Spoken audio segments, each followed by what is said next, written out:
Boa noite, irmãos. Graça e paz. Para quem não me conhece, estão falando muito aí, mas eu não sou nada disso. Na verdade, tudo que a gente vê acontecer na história dessa família é uma obra do Espírito Santo, né? A gente só se submete para que o Espírito Santo possa operar em nós pela sua graça e produzir tantas coisas incríveis. Para mim, é muito emocionante ver tudo isso, né? O testemunho do Felipe mexeu muito comigo. Eu me lembro quando a gente se conheceu e o Felipe era um jovem muito ferido pela história de vida que ele teve, né? Pelo contexto familiar, por todas as experiências negativas com a igreja, e eu sabia que eu tinha uma responsabilidade de levá-lo a Cristo e não a mim, de levá-lo a uma dependência de Cristo e não de mim. E ver a vida dele transformado é ver o quanto a Cristo na vida de uma pessoa pode mudar tudo. Eu não sei como você entrou aqui hoje, eu não sei qual é a história da tua vida, não sei a história da tua família, mas eu sei que se você tiver disposição, como essa família teve, de se sujeitar a Cristo, tudo pode ser feito novo. Tudo que você menos imagina. Seja a sua vida financeira, seja a sua relação marido e mulher, seja o relacionamento com teus filhos, seja uma situação de saúde, o Senhor é poderoso para transformar todas as áreas das nossas vidas. E eu gostaria de compartilhar com vocês um texto que está em Gênesis. Gênesis é o primeiro livro da Bíblia e é um livro que tem muitos princípios e ele tem várias analogias que nós precisamos entender pelo Espírito. Gênesis capítulo 2, versículo 15 diz assim: Tomou, pois, o Senhor Deus ao homem e o colocou o homem no jardim do Éden para cultivar e guardar. Quando nós vemos Deus colocando o homem no jardim para cultivar e guardar, nós já estamos vendo em Gênesis qual é o propósito eterno de Deus para a humanidade. Nós precisamos entender que aqui tem algo muito claro. Deus colocou o homem na terra para ser um administrador, para ser um gestor de tudo que Deus tinha criado. O homem foi levantado por Deus para administrar e gerir toda a criação de Deus. Então, quando a Bíblia fala de cultivar, eu não sei se você sabe, mas a palavra culto que nós falamos, nós estamos aqui numa reunião que nós chamamos de culto, mas o culto deriva da palavra cultivar. Então, o culto não são só essas nossas reuniões de domingo nesse espaço físico onde nós estamos juntos. Culto significa como você administra tudo que Deus colocou nas tuas mãos, de maneira que Ele seja glorificado com essa administração. Então, a maneira como você administra a tua vida, a maneira como você administra a tua família, a maneira como você administra a tua saúde, a maneira como você administra as tuas finanças, todas essas coisas aonde você é responsável por administrar, você está cultuando a Deus através dessas práticas. Porque quando você restringe, quando você limita o culto, simplesmente é você vir no lugar de domingo, sabe o que acontece? Muitas pessoas frequentam um ambiente, vão a uma igreja no domingo, mas não têm a consciência da responsabilidade de administração da sua vida. E daí elas acabam colocando toda a culpa no inimigo. Então elas falam assim: aconteceu, eu estava falando isso na mesa com os irmãos hoje. Isso que está acontecendo na minha vida foi o inimigo que se levantou, foi o diabo, foi as trevas. Não, tem muitas coisas que acontecem na nossa vida que é falta de administração nossa, daquilo que Deus nos confiou como responsabilidade de administrar. Então nós precisamos entender que a Bíblia é um livro, não é um livro de religião, a Bíblia é um livro de economia. Porque é Deus ensinando o homem como administrar a vida que Ele deu. Por isso que a palavra economia, ela deriva da palavra oikonomia. Ou seja, oiko é casa, é lar. Nomia é administração. Economia é a administração que se inicia a partir da casa. Agora, olha que interessante. Aonde nós usamos a palavra economia hoje no mundo? Nós usamos a palavra economia para falar de governo, para falar da economia de um país, para a economia de um estado. Nós usamos a palavra economia em realidades muito mais amplas, mas nós precisamos entender que essas realidades mais amplas, como a economia de um país, vamos colocar aqui o exemplo do Japão para ficar mais fácil para vocês. O Japão tem uma economia respeitada no mundo inteiro, é um país que é considerado um país de primeiro mundo economicamente. O que é isso? Tem uma economia desenvolvida. Por quê? Porque a economia do Japão é um resultado da economia das famílias que compõem o Japão. Você consegue entender? A palavra economia, ela inicia numa família. Então, como o Japão foi uma cultura que foi formada a ter disciplina, organização e uma administração de recursos escassos, um país que foi construído e foi formado a partir de ilhas, com uma série de problemas relacionados a tempo, né, terremotos, maremotos, o povo daqui aprendeu a administrar com zelo os recursos que possui. E essa administração bem feita de cada um daqueles que compõem esse povo produziu uma economia boa no que diz respeito à nação como um todo, porque economia é a administração da casa.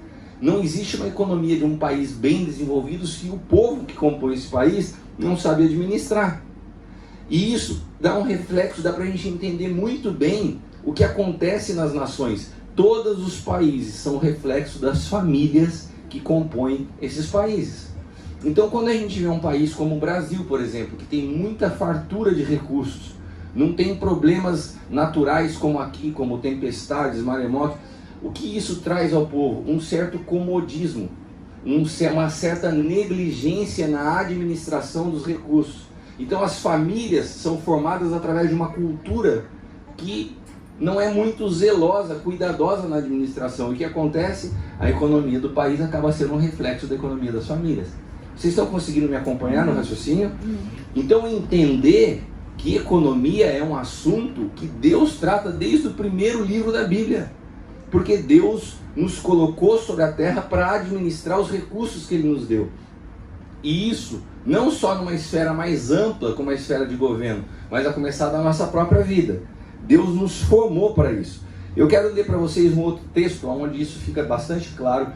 Está lá no Evangelho de Mateus, capítulo 25, versículos do 14 ao 18. Mateus 25, do 14 ao 18. Digo também que o reino será como um senhor que, ao sair de viagem, convocou seus servos e confiou-lhes os seus bens. A um deu 5 talentos, a outro deu 2, a outro 1, e cada um conforme a sua capacidade pessoal. Em seguida partiu de viagem. O que havia recebido 5 talentos saiu imediatamente, investiu e ganhou mais 5. Da mesma forma, o que recebeu 2 talentos ganhou outros 2. Entretanto, o que tinha recebido 1 talento afastou-se, cavou um buraco na terra, escondeu o dinheiro que o Senhor havia confiado aos seus cuidados. Olha, esse texto é tão interessante porque se você continuar lendo, você vê que o Senhor, Ele parabeniza aquele que tinha 5 e multiplicou por 5. E depois Ele chama a atenção daquele que tinha 1 e enterrou. Por quê? Porque essa é uma parábola que diz mais uma vez que Deus quer que nós sejamos responsáveis para administrar o que Ele nos confia. Deus nos deu talentos, Deus nos deu recursos, Deus nos deu a todos nós alguma esfera, alguma área para que nós tenhamos que administrar. E a Bíblia fala que todos nós vamos prestar conta a Deus da administração que nós fizemos com tudo que Ele nos deu. Seja pouco ou seja muito, como você administra 1 ou como você administra 5. E isso diz respeito como você administra a sua vida, como você administra, né, a sua realidade familiar. Porque a administração financeira é apenas uma das áreas. Nós precisamos entender que Deus está preocupado para que a gente tenha uma jornada bem sucedida diante dele, que a gente tenha sabedoria para administrar tudo. Por exemplo, eu tenho nos últimos anos da minha vida tido a responsabilidade de pastorear pastores que muitas vezes caminham sozinhos, estão cuidando de tantas pessoas e não são cuidados. E no cuidado de pastores eu vejo uma negligência enorme na administração da saúde. Pastores que passam anos sem fazer um check-up no médico, pastores que não têm cuidado com a alimentação, pastores que não têm cuidado com a saúde. E daí de repente, quando veio a situação do Covid, eu vi que muitos deles tiveram muitos problemas. E eu falei para eles, olha, eu quero falar uma coisa para vocês. Isso é negligência de vocês com a administração de algo que Deus confiou. A Bíblia fala que o corpo é o templo do Espírito Santo. E a responsabilidade de cuidado do corpo é do homem. Não venha me falar que você passou por um ataque do inimigo, porque você foi irresponsável com a administração da sua saúde. Há quanto tempo não vai ao médico? Há quanto tempo não faz uma caminhada? Há quanto tempo não faz uma atividade física? Só come porcaria, refrigerante, massa. E daí depois começa a ter problema de saúde, pressão alta. E fala assim, nossa, o inimigo está se levantando. Para de pôr a culpa. Olha para quem está do teu lado e fala assim, para de pôr a culpa no inimigo. Existem situações que são responsabilidades suas. São responsabilidades nossas. Amém? A administração do corpo é tua, é a primeira área que Deus colocou para você administrar. Quem aqui está comendo muito? Nem vou dedar quem está comendo muito que está aqui do meu lado direito, não vou falar, mas tem gente que está comendo. Outra coisa que Deus nos deu para administrar a nossa família. Sabe de que adianta, irmãos, você ser um pregador do evangelho e você na sua mente entender que você vai ao culto e você acha que culto é só você ir a um lugar e não entende que culto é cultivo, que culto é administração. Daí você se torna um pregador do evangelho. Você fala da palavra, mas você não tem a prática dela, porque você não tem cultivo. Você não tem a cultura da administração. Daí você está pregando o evangelho, você ensina as palavras, e é fácil, é só você ler a palavra. A palavra é tão poderosa que por si só, se você ler ela, já vai produzir resultado em alguém. Porque as palavras são vida. Sim ou não? Agora, você lê a palavra, você expõe a palavra, você replica a palavra, mas na sua vida você não administra. E enquanto você está sendo um pregador, você está sendo um péssimo administrador. Então eu conheço pregadores que enquanto eles estão pregando, seus filhos estão se perdendo dentro de casa. Não sabem administrar algo que é muito importante, que é o tempo. Então, eles não são negligentes da administração do tempo, passam muito tempo cuidando de coisas, cuidando de situações, correndo atrás de crescimento profissional. Se você gastar quantas horas da sua vida você passa no trabalho, ainda mais na cultura japonesa, quanto tempo te resta para a tua família? E eu vou te falar uma coisa, se tem duas coisas que não tem como voltar atrás, é tempo. Tempo e as oportunidades que Deus nos dá. O que eu quero dizer com isso? A presença de um pai na vida de um filho, no período da adolescência, de formação, não tem jeito de ser suprido quando esse filho tem 30 anos. Então você fala assim, não, eu vou trabalhar agora para dar uma vida melhor para ela. Mentira! Porque o que ele precisa não é só do teu recurso financeiro, é da tua presença. É da tua direção, é de um conselho. E esse conselho com 30 anos pode ser tarde. Tem crianças hoje, tem adolescentes hoje sendo pressionados nas escolas com ideologia de gênero para usar droga e precisam chegar em casa e ter um ambiente onde um pai e uma mãe têm um tempo para ouvir a dor de um filho que às vezes está sofrendo, mas não tem um pai e uma mãe dentro de casa para se abrir, porque só trabalham. Gente, a gente precisa entender que Deus não nos colocou para administrar só finanças. Nós temos que administrar saúde, temos que administrar tempo, temos que administrar família, não é só dinheiro. E eu estou falando isso num país onde eu vejo as pessoas se perdendo nessa administração. É muito tempo dedicado ao trabalho e pouquíssimo tempo para desfrutar da vida em família. Qual foi a última vez que você saiu para passear com a sua esposa? Qual foi a última vez que você saiu como família para desfrutar de um tempo? Para sair para almoçar, para um jantar? Para ter tempo junto, para dar risada, sem o celular na mão? Sabe, a gente tem perdido o entendimento do que é culto a Deus. A gente se tornou religioso, então vai à igreja, não deixa de faltar à igreja. Não, eu tenho meu tempo a Deus, qual que é o seu? Eu vou no culto. Não estou falando disso. Não estou falando de ir à igreja, estou falando de como você administra tudo através do Espírito Santo te dirigindo. Eu vim ao Japão, e todas as vezes que eu vim ao Japão, eu venho com uma missão. Assim como o Roberto disse, eu nunca também sonhei vir aqui. Nunca foi desejo do meu coração, quero conhecer o Japão, não. Mas Deus me conectou a essa terra. Deus me conectou a um povo nesse lugar. Eu fui buscado por eles, eu não fui atrás deles. E quando eu vi, Deus me deu uma família. Sabe, olhar para cada um de vocês e me sentir em casa. Num período da minha vida muito delicado e sensível. Sabe, eu perdi a minha mãe há um mês atrás. E viajar dessa vez foi muito difícil, mas eu não estou viajando mais para um lugar estranho, eu me sinto em casa no Japão, eu me sinto em família com vocês. Isso de fato traz um certo conforto. Mas nós precisamos ter clareza que quando nós estamos numa viagem dessa, eu principalmente, estou falando por mim, cada detalhe do que Deus quer de mim não está expresso somente no momento que eu pego um microfone para pregar. Sabe, os momentos que eu sentei à mesa com o Luiz e com Margarete foram tão preciosos. A minha ida de carro com o Luiz lá na prefeitura eu não posso falar mais ou menos, mas foi tão produtiva quanto os cultos. Eu tive 3 dias no intervalo de uma sequência de pregações. A gente passou 4 ministrações lá, quase de sexta a domingo ministrando o pastor Luiz. E depois tive uma semana no meio para depois pegar esse final de semana também, que foi puxado. A gente teve na igreja da Apóstola Vera, tivemos uma mesa aqui ontem que foi muito boa, e agora o culto de novo, mais uma sequência de mensagens. Mas nesse inteirinho eu tive 3 dias de folga, aonde eu tive com o Felipe e com a Mia. Irmãos, esses doidos me convidaram para ir em montanha-russa. Sabe o que eu queria contar para vocês? Eu não sei se isso pode escandalizar para vocês, mas para mim, aqueles dias na montanha-russa eram tanto culto como esse momento aqui. Amém. Eu estava também cultivando a minha relação com eles. Eu estava adorando a Deus no momento em que a gente estava lá, e eu podia ouvir a eles, e eu podia aconselhar a eles. E para mim, toda a nossa vida não se restringe ao que acontece no momento de culto. Mas, ouvir do Felipe hoje, o que eu ouvi, para mim não tem mais... Eu podia ter ido embora sem mais ouvir mais nada. Saber que a minha presença na vida dele é um lugar de conselho, que se sente amparado. E hoje a Mieko também, que eu falei para ela desde que eu a conheci, já tenho ela como uma filha, aprendi a amar esse casal. E poder ter esse tempo junto é tanto culto a Deus quanto vir aqui. Quantos de vocês estão entendendo em nome de Jesus? Amém.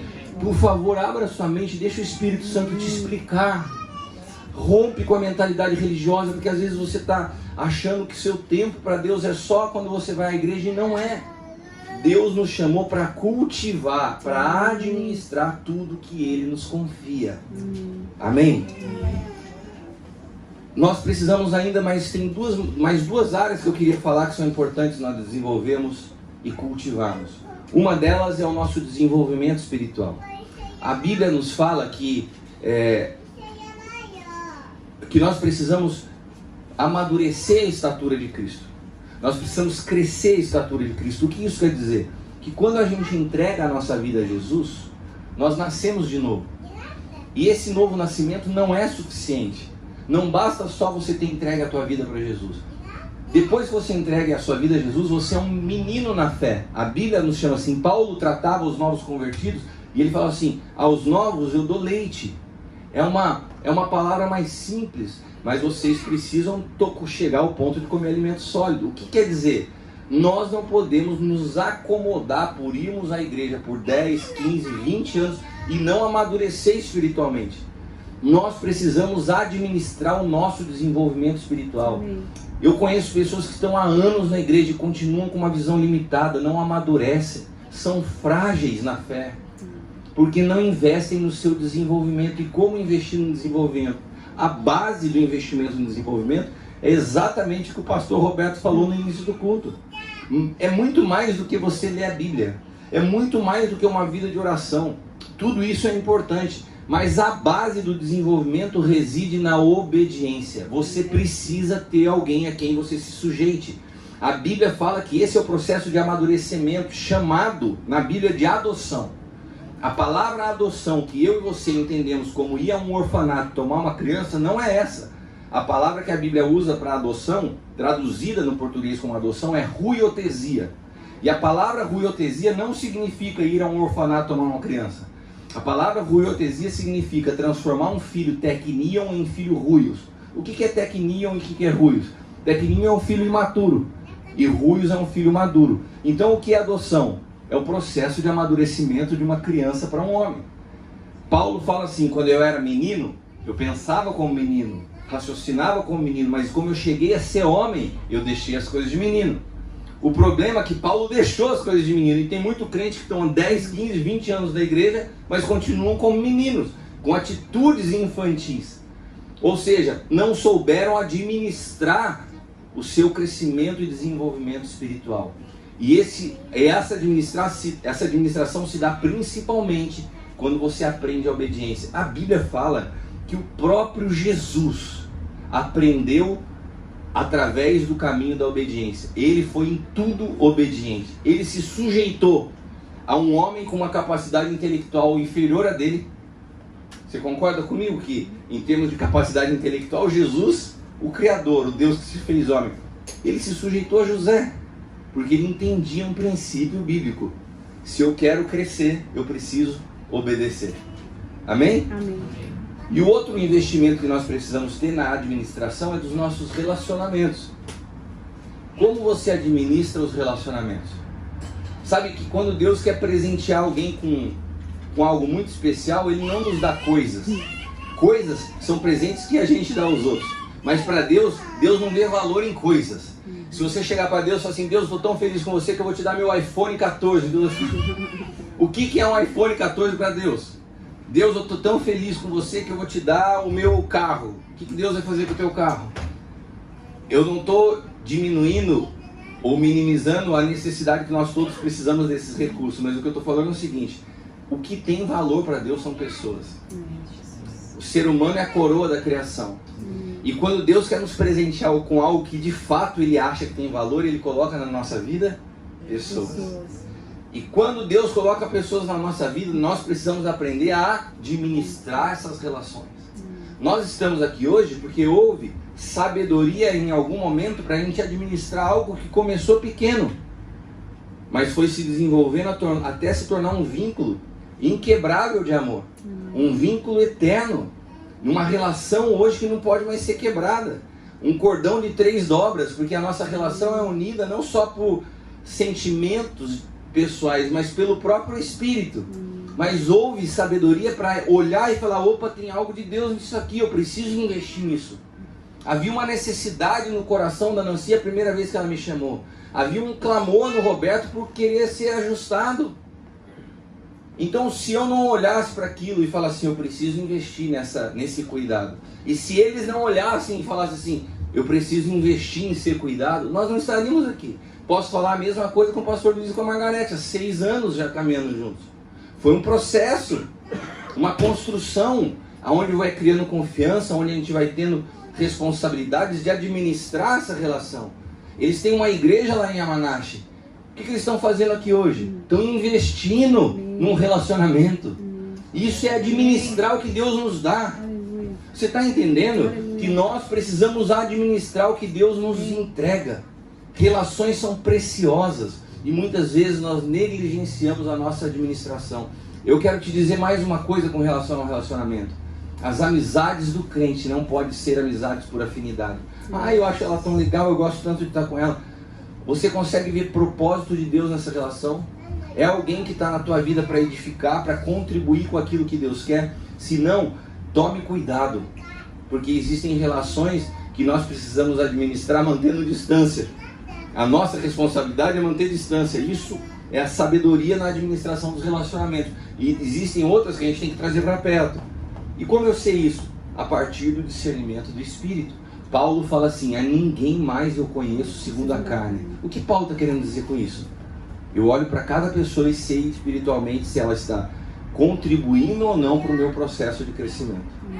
Amém? Amém. Vamos ler agora um texto que está em Filipenses capítulo 3, versículos 20 e 21. Diz assim, o apóstolo Paulo quando escreve aos Filipenses: a nossa pátria está nos céus, de onde também aguardamos o Salvador, o Senhor Jesus Cristo. Amém? Amém. Aleluia! Quantos de vocês já ouviram esse texto e falaram assim, a minha casa é lá no céu?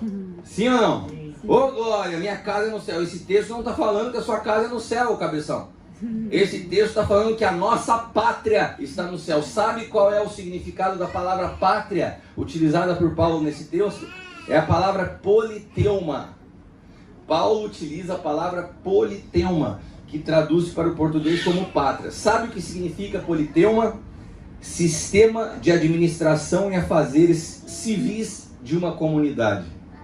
Uau! Paulo não está falando assim, a minha casa é do céu. Ele está falando assim, o sistema de administração que rege a minha vida é celestial. Aleluia! É totalmente diferente.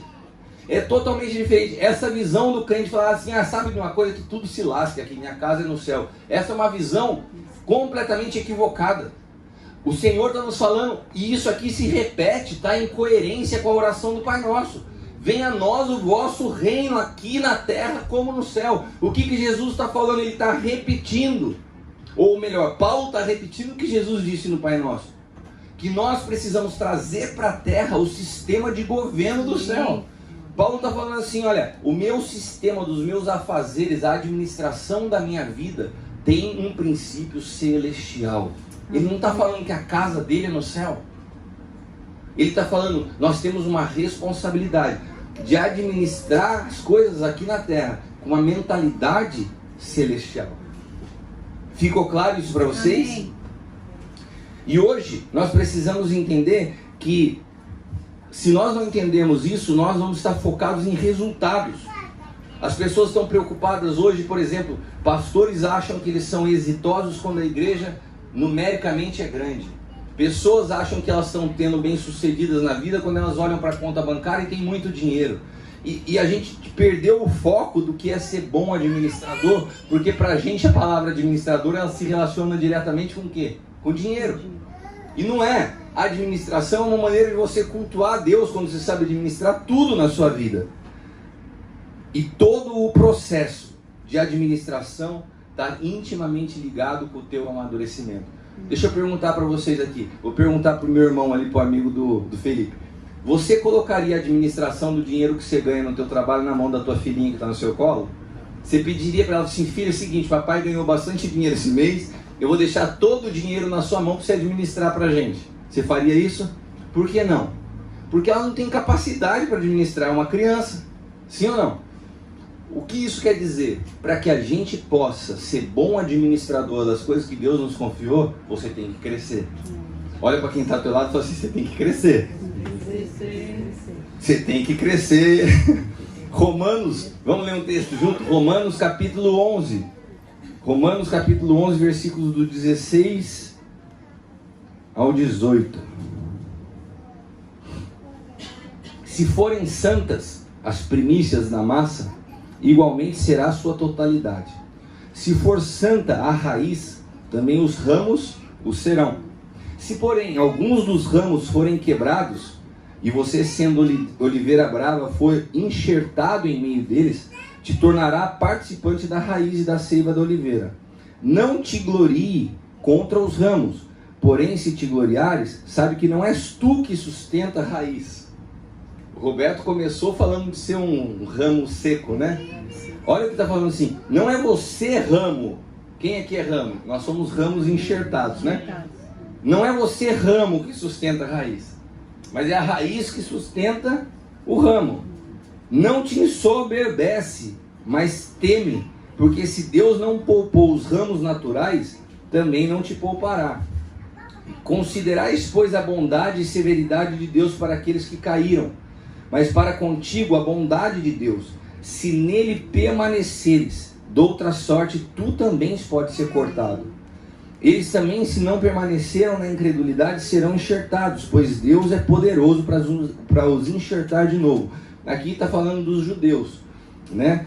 Pois se foste cortado daqui por natureza era oliveira brava, e contra a natureza enxertado em boa oliveira, quanto mais não serão enxertados na própria oliveira aqueles que são ramos naturais. Aqui o final do texto está falando que se há arrependimento para os judeus, eles podem voltar também a estar em Cristo.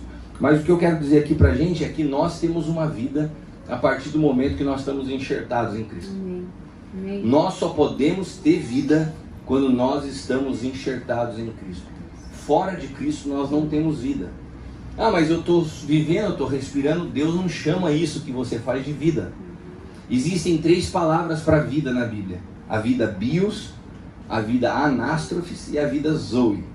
Essas 3 palavras se referem à vida. Vida bios é que todos os cachorrinhos aqui do Roberto da Nancy têm. Eles têm uma vida biológica.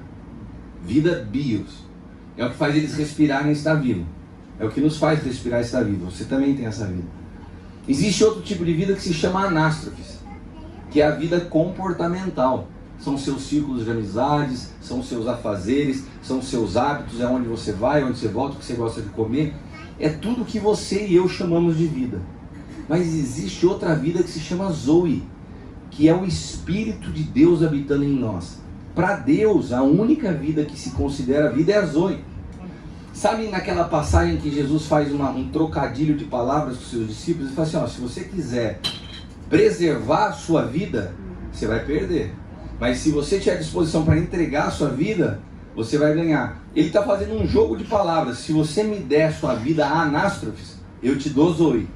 Mas se você tentar segurar, preservar, se poupar na sua vida anástrofes, você perde vida Zoe. Então o que ele está falando? Todas as vezes que eu entrego meus hábitos, meu comportamento, o meu estilo de vida para Ele, eu me rendo, eu falo assim, eu não quero mais controlar minha vida, está nas tuas mãos, nós vamos receber vida no nosso espírito. Agora, todas as vezes que eu quero continuar com o meu jeito de vida, eu não abro mão de nada e falo assim, eu quero que Jesus venha na minha vida. Não funciona assim. Não é Ele que vem para a tua vida, é você que abre mão da tua vida para receber a dele. Você consegue entender o que eu estou te dizendo? Então, nós precisamos entender isso, que nós estamos enxertados em Cristo, e quando nós estamos enxertados, a vida do Espírito passa a fluir em nós. Nós passamos a ter essa vida Zoe. Por quê? Porque a vida dele passa a chegar em nós como ramos. E como a Bíblia nos dá essa analogia de nós como ramos, existem algumas coisas que a gente precisa entender. Uma árvore, uma vida nova que veio desse enxerto, ela precisa de 4 coisas para ela crescer, porque nós estamos falando aqui da importância de que você amadureça. Amém? Amém. Ela precisa, primeiro, nascer. Ela precisa ser nutrida para que ela possa crescer e então ela possa funcionar. Nascer, nutrir, crescer e funcionar. Vamos repetir? Nascer, nutrir, crescer e funcionar. Esse é o processo que eu e você temos que passar. Todos nós precisamos nascer de novo. Se você não nascer de novo do Espírito, o que é nascer de novo? A vida que você tem não dá para melhorar, irmão. Sinto te dar essa notícia. Jesus não veio para melhorar a sua vida, Ele veio para que você pudesse receber uma nova vida. E essa nova vida, quando você recebe, você nasce de novo. Você nasce pelo Espírito. Seus olhos são abertos, você consegue entender o que de fato tem valor. E daí quando você nasce de novo, você precisa ser nutrido. Como qualquer criança, tem que ser alimentado pelo Espírito para que você possa então crescer. E então, crescendo, você possa funcionar. No nosso caso, o que seria funcionar? Que a gente possa estar apto a administrar, né? Isso descreve o que é o desenvolvimento da vida espiritual do ser humano. Eu quero ler com vocês Lucas capítulo 11, versículos do 11 ao 12. Olha que interessante esse texto, porque está falando de pai alimentando o filho. Olha que interessante. Se lembre que nós precisamos ser nutridos para que a gente possa crescer e a gente possa funcionar. Esse texto fala assim: qual dentre vós é o pai que, se o seu filho lhe pedir pão, lhe dará uma pedra? Imaginou, Felipe? Você é amigo, tem um filhinho, fala assim: pai, quero pão. Você dá toma uma pedra, se vira aí, mãe. Qual que é o pai que vai fazer isso para o filho? Ou se o filho pedir um peixe, se dá uma serpente, uma cobra. Pai, eu queria comer peixe hoje. Um restaurante japonês.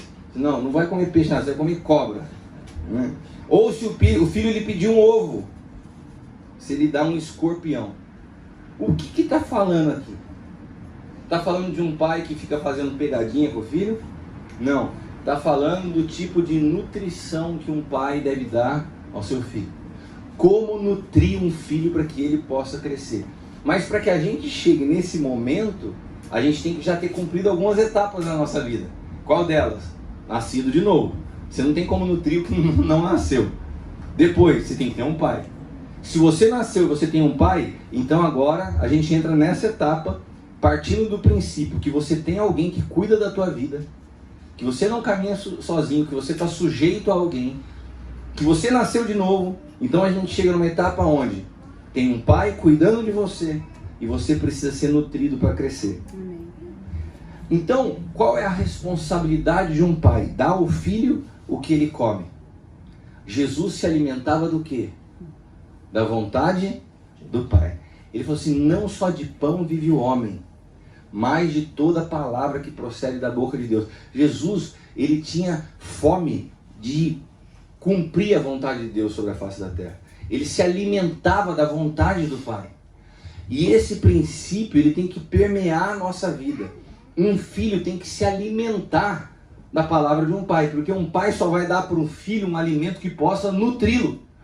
Quando a gente fala disso espiritualmente, a gente conversava isso sobre os jovens, o maior problema que eu vejo hoje nessa geração é o seguinte: eles não têm paz. Eles se convertem, ficam assistindo vídeo no YouTube e são alimentados por um monte de lanche rápido que não nutre.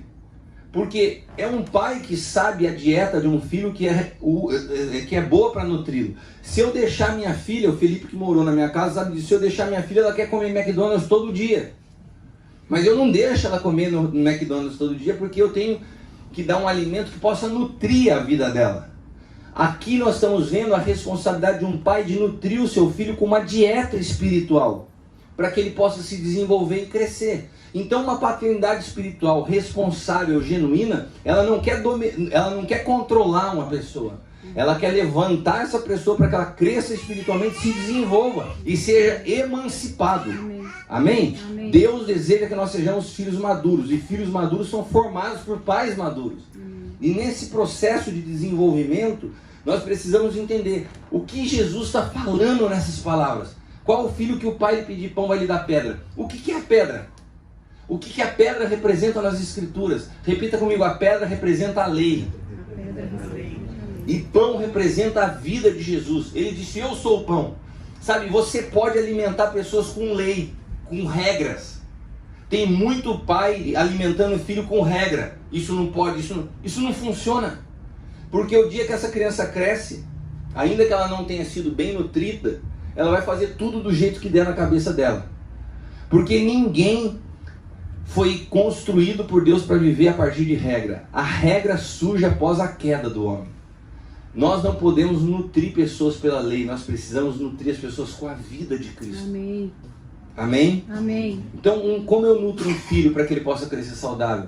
Com regra ou com graça e com a vida de Cristo? Com o pão que é a vida.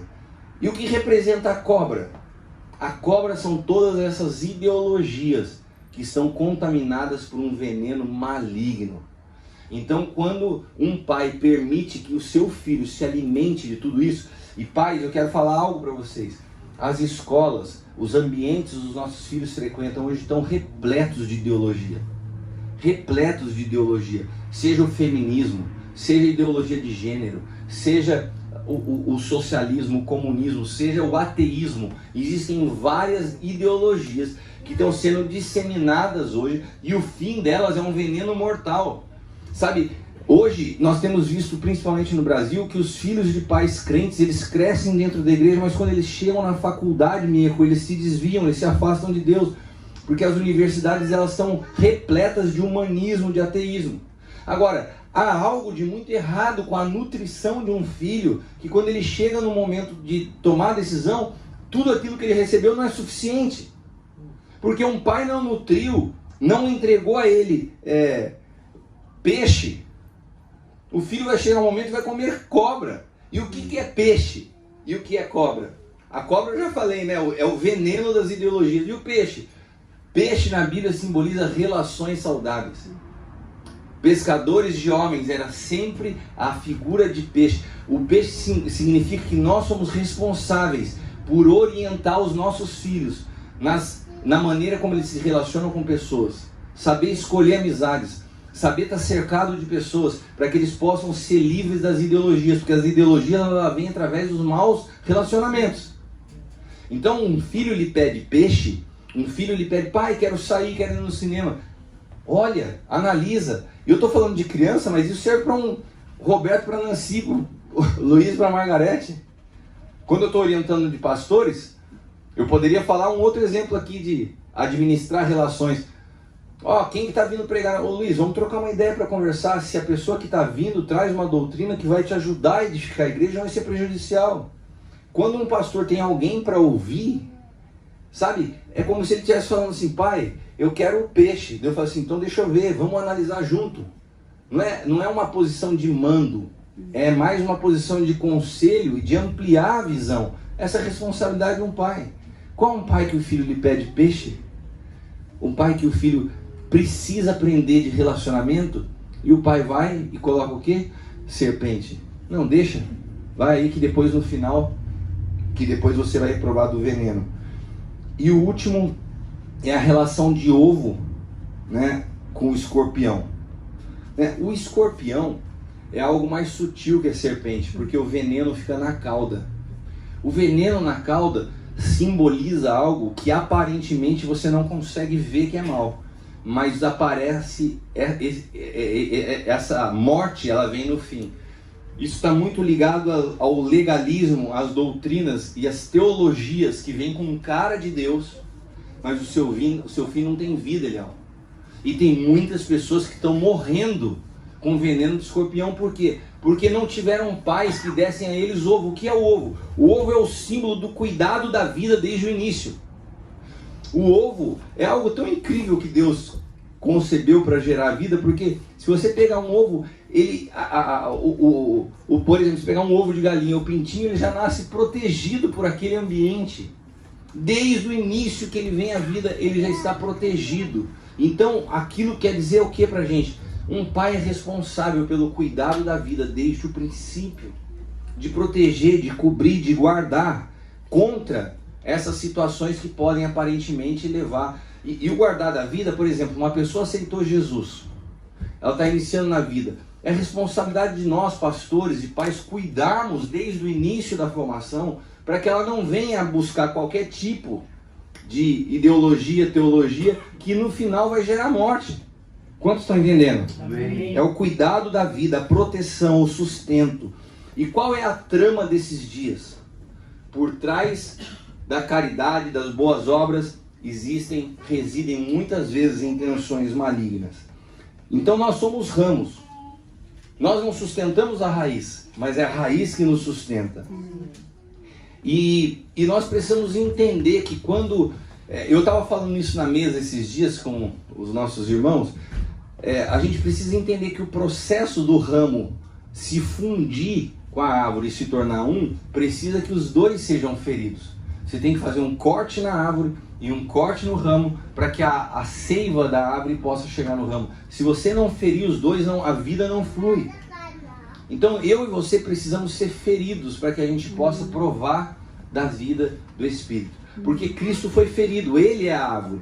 E nós somos os ramos que precisamos ser feridos. Feridos aonde? No nosso homem exterior. Na nossa imagem, na nossa reputação, nos nossos achismos. Nós precisamos nos humilhar para que a gente possa chegar nele e permitir que a vida dele flua em nós. E a partir desse momento acontece algo que se chama coexistência ou coinerência. São duas vidas existindo como uma. Você já viu que quando é um assunto tão complexo de se explicar, o que é se tornar um com Jesus, que Deus nos fez algo mais simples para que a gente pudesse entender. Ele nos deu o casamento. O casamento é uma expressão da união de Cristo com a igreja. Então ele fala assim, o homem vai deixar o seu pai e sua mãe, assim como Jesus, que deixou o seu pai, deixou sua habitação eterna, se tomou a forma de homem para que ele pudesse resgatar a sua noiva, a igreja, e se tornar um com ela. Então essa realidade da união de Cristo com a igreja, que é o que eu estou falando para vocês, nós nos tornarmos um com Cristo, ramo e árvore, que às vezes é complexo de se entender como é essa coexistência. Eu e o Espírito Santo vivemos como um. Ele fala assim é a união do homem com a mulher. O homem deixará seu pai, sua mãe, unir-se à sua mulher, e ambos serão uma só carne. Quando Deus está falando do homem com a mulher, depois de você olhar o texto, Paulo fala assim, não digo isso somente com relação ao homem e à mulher, mas a Cristo e à igreja. Então existe um mistério no casamento. O que é esse mistério? O casamento é uma representação profética do que é Cristo e a igreja. O casamento que aponta exatamente porque é Cristo para a igreja é o seguinte, os dois precisam viver como se fossem um. Quando os dois vivem como se fossem um, aqui entre eles há uma manifestação do que é a união de Cristo com a igreja para o mundo. Eles se tornam cartas vivas. As pessoas olham e falam assim, é diferente esses dois. É diferente, não tem disputa, não tem competição, não tem meu dinheiro, seu dinheiro, não tem minha vontade, sua vontade, não tem meus amigos, seus amigos. Nós somos um. E quando nós nos tornamos um, nós manifestamos. É tão lindo É tão lindo você ver um casal onde o marido sabe o papel dele e onde a mulher sabe o papel dela. É tão feio quando você vê uma mulher maltratando um marido em público. É tão feio quando você vê um marido sendo grosseiro com a esposa. É tão feio. Eu acho tão desconfortável quando você está num ambiente e você vê tendo uma discussão. Você fala assim, nossa, mas Deus parece que Ele não concebeu o homem e a mulher para viverem dessa forma. Agora, eu tive a oportunidade de conviver com a minha mãe. Eu tenho 50 anos de idade. Nesses 50 anos, meu pai foi casado com a minha mãe por 52 anos. Foi o tempo que eles permaneceram juntos. Eu nunca vi meu pai levantar a voz para minha mãe dentro de casa.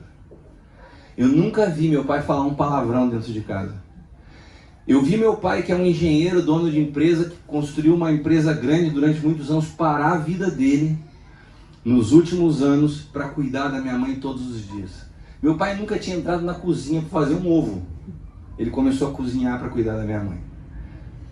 Nos últimos períodos ele estava numa dificuldade, nós não tínhamos como contratar uma pessoa para ajudar na casa. Meu pai limpava a casa, limpava o banheiro para ajudar a minha mãe que estava enferma, que estava de cama.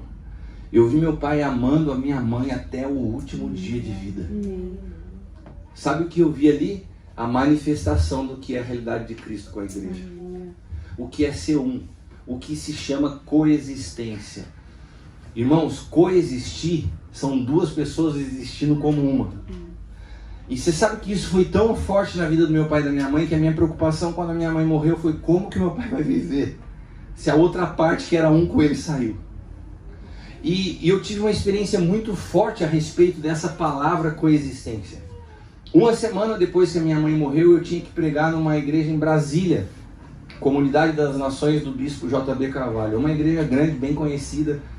E eu já tinha desmarcado na semana anterior por causa da morte da minha mãe. Eles falaram, você pode vir a semana que vem? Eu falei, eu vou. Era algo muito recente dentro de mim. Mas quando eu estava pregando, de repente aconteceu algo que eu nunca tinha experimentado, que eu queria compartilhar com vocês. Eu estava pregando e de repente eu me via pregando. Mas eu ouvi o Espírito Santo falar para mim, quando você acabar essa frase, você fala isso. E eu estava na minha cabeça falar uma coisa, mas o Senhor me falava assim, fala isso. E ao mesmo tempo que eu estava pregando, eu estava ouvindo o Espírito Santo me falar exatamente o que eu tinha que fazer. E quando eu fui vivendo aquelas experiências, eu falei assim, meu Deus, que doideira isso, eu estou ouvindo ele falando comigo enquanto eu estou falando. É como se eu tivesse vendo eu pregar e ouvindo o Espírito Santo ao mesmo tempo. E ele me ditava o que eu tinha que falar. Tanto que teve uma hora que eu parei e falei assim, irmãos, eu ia falar uma coisa, mas deixa eu só falar. Eu não tinha nem como explicar o que estava acontecendo, vivendo aquela experiência nova para mim. E quando aquilo terminou de acontecer, que eu estava assustado, meu coração estava acelerado, eu ouvi o Espírito Santo falar para mim, eu estou te revelando que é você coexistir comigo. Aleluia. Nós dois somos um. É como se você e Cristo se fundissem e o Espírito Santo te guiasse em cada palavra que você tem que fazer. Irmãos, isso é tão violento, isso é tão poderoso. Esses dias, enquanto eu estava aqui, eu estava numa conversa com o Roberto, com a Nancy, e eu acabei de falar uma coisa, o Espírito Santo falou para mim assim, não achei legal o que você falou. Eu falei para eles na hora, falei assim, a gente não pode mais falar sobre isso. Sabe o que é coexistir com o Cristo? É você se tornar um com Ele ao ponto de que você entende que culto a Deus não é você ir a um lugar, mas você transporta o Espírito Santo. Aonde você vai, você se tornou um com Ele. Você está numa fila de banco, você está com Ele ali falando dele. Você está no seu ambiente de trabalho, Ele está ali com você, e você não precisa chegar na igreja. E eu não estou falando isso, como bem o Roberto colocou no início do culto, para falar contra congregar. Eu acho importantíssimo congregar, nós precisamos viver essa vida de comunhão. Mas nós não podemos, nós precisamos entender que a vida com Deus não está restrito a só isso. Nós precisamos administrar tudo que Ele nos colocou no dia a dia da vida. Administrar as relações, administrar a sua saúde, administrar a sua vida, para que assim o Senhor seja glorificado em tudo que nós fazemos. Amém. Vamos ler João 14, 10 ao 15. Já estou encerrando. Esse texto de João 14, 10 ao 15 fala muito do que é coexistência. Olha que interessante, ele fala assim, não crês que eu estou no Pai e que o Pai está em mim? Que nós coexistimos junto? Coexistência é o milagre, é o mistério da Trindade. Não crês que eu estou no Pai e que o Pai está em mim? As palavras que eu vos digo, não as digo por mim mesmo, mas o Pai que permanece em mim faz as suas obras. Crede que eu estou no Pai e o Pai em mim. Crede ao menos por causa das mesmas obras. Em verdade vos digo que aquele que crê em mim fará também obras, as obras que eu faço e outras maiores, porque eu vou para junto do Pai. Tudo quando pedires em meu nome, isso farei, a fim de que o Pai seja glorificado no Filho. Se me pedires alguma coisa em meu nome, eu farei. Se me amais, guardareis os meus mandamentos. Irmãos, esse texto, eu poderia falar muitas coisas, ele é muito rico, mas eu quero caminhar para o fim. Quando Jesus fala assim, o Pai seja glorificado no Filho. Sabe, nós precisamos entender que a glória de Deus está na manifestação de Cristo na nossa vida. A Bíblia fala que a criação anseia pela manifestação dos filhos. É urgente que a gente cresça. É urgente que a gente amadureça. É urgente que a gente entenda as Escrituras. Porque há uma criação, há um povo, há uma cultura onde vocês estão inseridos nessa nação que anseia para que você seja maduro e dê resposta a eles. Existem dezenas de japoneses se suicidando todos os dias nessa nação. E sabe, eu e você temos a resposta para eles. O amor de Deus que pode transformar a vida deles. Agora, às vezes a gente não consegue ser efetivo porque a gente restringe Jesus a um culto. E a gente não entende o que é administração. Você pode ensinar princípios de administração da vida que vão transformar, e Cristo está nesses princípios quando você está ensinando. A gente precisa, antes de querer converter alguém, a gente precisa amar alguém. Porque através do amor às pessoas, a conversão é um processo que se torna natural. E quando o Jesus está falando assim, a glória do Pai, né, se manifesta no Filho, nós precisamos entender essa coexistência que nós temos, não só como... Porque se você não entender o que é ser um com a sua esposa, me desculpa, mas você nunca vai entender o que é ser um comigo. Se você não entende o que é ser um com a mulher, que é a mãe dos teus filhos, que dorme com você do teu lado na cama, você não vai entender o que é ser um comigo. E nós precisamos entender urgentemente o que é ser um. Porque a Bíblia fala que nós precisamos ser um, né? E eu me lembro que dentro desse assunto de paternidade, muito mal compreendido por tantas pessoas, aconteceu um fato onde o Senhor começou a me ensinar esse princípio da extensão da vida de um pai e um filho. Eu tinha sido convidado para ministrar numa conferência na Colômbia. E era uma conferência muito grande, com pastores bastante expressivos. E eu cheguei naquela conferência até meio intimidado pelo ambiente. Os latinos gostam sempre de estar de terno, gravata, o sapato brilhando. E eu sempre andei mais à vontade. Mas naquele dia, eu peguei e me adequei ao lugar, né? Eu estava no hotel onde ia ser a conferência, pus meu terno, a gravata, pus meu sapato. Eu me sentia como Davi tomando a armadura de Saul. Falei, cara, não sou eu esse aqui. E daí eu fui orar no quarto antes de sair. O Espírito Santo falou para mim assim, eu ouvi claro, Eliel. O Senhor falou para mim assim, tira essa roupa, põe uma calça jeans, a camiseta do culto de intercessão, está escrito Rugido do Leão, e tira os sapatos do teu pé. Eu falei assim, eu não posso estar ouvindo isso, eu estou louco. Como que eu vou chegar naquele ambiente, um hotel de luxo na Colômbia, lá em Medellín, descalço, de calça jeans, e eu era o pregador. Não, vocês não sabem o que aconteceu. Eu cheguei lá, eu fui, obedeci, cheguei de calça jeans, camiseta e descalço. Tinha um cara na porta e falou assim, você não vai entrar. Eu falei assim, não, mas... Ele falou assim, você não vai entrar, dessa roupa você não vai entrar. Eu falei, então tá bom. Não vai ter culto, eu sou pregador. E fiquei parado ali na porta, não falei nada para ele, fiquei quieto. Eu falei assim, Senhor, eu estou te obedecendo. Se o Senhor me pediu para vir aqui assim, eu não vou brigar com o cara. Eu falei, não é para entrar, eu não vou entrar, vou ficar aqui. Daí de repente, acabou o louvor, o pessoal anunciou, agora queremos chamar o apóstolo Cristiano e tal. Daí todo mundo começou a olhar para trás, me procurando, eu estava parado na porta. Daí alguém deu sinal pro cara, falou assim, ele falou assim, nossa, o senhor me desculpa. Eu falei, não, tá tranquilo. Eu acho que se eu fosse você, eu também não deixaria eu entrar. E eu entrei. E quando eu subi para ministrar, Deus fez algo incrível naquela noite, porque o Senhor começou a me falar e eu entendi o que eu tinha que falar. É quanto do nosso interior a gente esconde com a aparência. E enquanto eu pregava, era tão absurdo que eu estava vivendo, porque tinham aqueles que eram os preletores que iam falar durante a conferência sentado na frente. Deus me mostrou 2 deles, assim, me deu uma visão, e eu vi um em adultério, eu vi um com a vida, e o Senhor me foi me falando assim: eu te fiz vir desse jeito para desconstruir toda essa pompa que por trás não tem vida. E eu comecei a falar isso: olha, o que adianta essas conferências, essa roupa, tudo isso, se por dentro tem morte? Eu sentia o cheiro de coisa ruim. E quando eu fiz o apelo, esses homens foram à frente chorando. E para aquele que Deus me mostrou especificamente, eu cheguei no ouvido dele e falei assim: o Senhor me mostrou, Senhor adultério. Ele começava a berrar chorando. Eu falei assim: eu não estou aqui para te julgar, só estou te falando que o Senhor mostrou que é tempo para você se arrepender. E eu sei que acabou aquele culto e foi um reteté. Quando acabou o culto, vários pastores vieram falar comigo, porque eu acabei minha participação na conferência no sábado.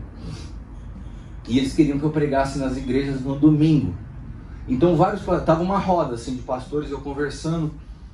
E daí nisso o apóstolo Hélio, que é meu pai espiritual, estava vindo lá do fundo da igreja para me dar um abraço, né, da ministração. E daí quando ele estava vindo, eu parei que eu estava conversando e falei para eles: ele é o meu pai espiritual, né? E quando eu vi, o apóstolo Hélio estava vindo de calça jeans e descalço. Eu falei: o que aconteceu? Ele falou assim: quando eu vi te entrar assim, o Senhor falou para mim assim: vai igual a ele. E eu falei: meu Deus, é muita loucura, né? E daí eles olharam para ele e falaram assim: o senhor é pai dele? Você viu tudo que aconteceu aqui hoje? Ele falou assim: vi. Eu falei assim: e quando que o senhor vai pregar? Perguntaram para ele assim, né? Se o filho está pregando, quando que o senhor vai pregar? Ele falou assim: não, eu já preguei. Daí um olhava para o outro e falava assim: mas você viu? Quando que o senhor pregou que a gente não viu? Eu falei assim: não, toda vez que o meu filho prega, eu prego através dele. Aleluia. E ele falou aquilo com tanta simplicidade, mas com tanta força, sabe, que eu entendo que é você formar um filho com o mesmo espírito, o que é ser enviado. Porque quando eu estou aqui, ele está aqui. Eu estou aqui debaixo de um envio dele. Eu não faço nada por minha conta. Eu entendi um princípio bíblico. Só tem 2 pessoas que se movem na face da terra. Uma que é precipitada em tudo que faz e outro que é enviado em tudo que faz. Deixa eu te perguntar uma coisa: quem que foi precipitado do céu para a terra? E quem que foi enviado do céu para a terra? Existe um princípio: quando você é precipitado em tudo que você faz, você está debaixo do rastro de uma pessoa. Quando você é enviado para tudo que você faz, você está atrás do rastro de outra pessoa. Jesus falou assim: assim como o Pai me enviou, eu também vos envio. Existe um princípio no reino de Deus: tudo que Deus faz na terra nasce através de um envio.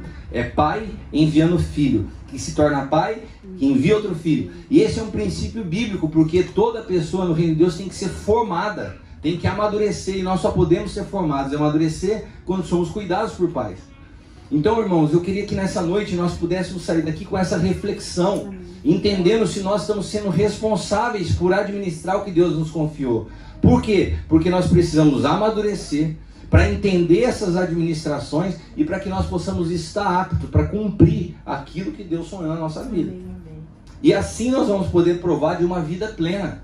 Porque enquanto nós somos imaturos, nós estamos aptos a administrar. Hebreus diz que o escravo, o filho, nada difere do escravo enquanto ele é imaturo. Só quando ele amadurece que ele vai se diferenciar. Porque enquanto ele é imaturo, ele não tem condições de digerir nada na vida. Nós precisamos amadurecer para que possamos nos tornar bons administradores de tudo que Deus nos confiou. Amém? Amém? Vamos orar? Amém. Eu queria orar se você nessa noite entendeu essa palavra e reconhece que precisa ajustar algumas áreas da sua vida. Se você entende que você não está sendo bom administrador de alguma coisa que Deus te confiou, seja da tua própria vida, seja da tua família, seja dos teus relacionamentos, enfim, eu queria que nesse momento fosse um momento de que você falasse com o Senhor: Senhor, me ajuda. Senhor, me ajuda a permitir que essa vida flua em mim, que eu possa crescer espiritualmente, para que eu possa administrar com zelo tudo que o Senhor tem me confiado. Feche os teus olhos. Pai, nós queremos orar nessa noite te agradecendo. Te agradecendo, Pai amado, pelo privilégio de estar nessa casa apostólica, de agradecer pela vida de cada uma das pessoas, cada um dos irmãos que chegaram a este lugar nessa noite. Que esse lugar seja um lugar de treinar, de equipar pessoas. Que essa casa seja um lugar que possa trazer luz e clareza sobre a vida de tantas pessoas. Que nós saiamos daqui hoje entendidos da necessidade de administrarmos com excelência tudo que o Senhor nos confia. Eu coloco nas tuas mãos cada família, eu coloco nas tuas mãos cada pessoa. Eu declaro, Pai amado, que haja um tempo de alinhamento nas casas, um tempo de alinhamento na família, um tempo de arrependimento e de reconhecimento das coisas que precisam ser ajustadas em nós. E que através da nossa transformação, nós possamos estar expressando um culto ao Senhor. A maneira como administramos a nossa vida possa cultuar o Senhor. E que isso possa impactar essa sociedade. Que isso possa chegar na cultura japonesa, na vida de pessoas que estão convivendo conosco no trabalho, nas escolas. Que nós possamos, Pai amado, transmitir, não uma cultura brasileira, uma cultura de outra nação, mas a cultura do Teu reino, da pátria, a cultura celestial sobre a face da terra. Nós declaramos que a Sua vontade seja estabelecida na terra como no céu, em nome de Jesus. Amém. Amém? Podemos aplaudir ao Senhor? Glória a Deus. Amém. Amém. Passa a palavra, pastor Roberto.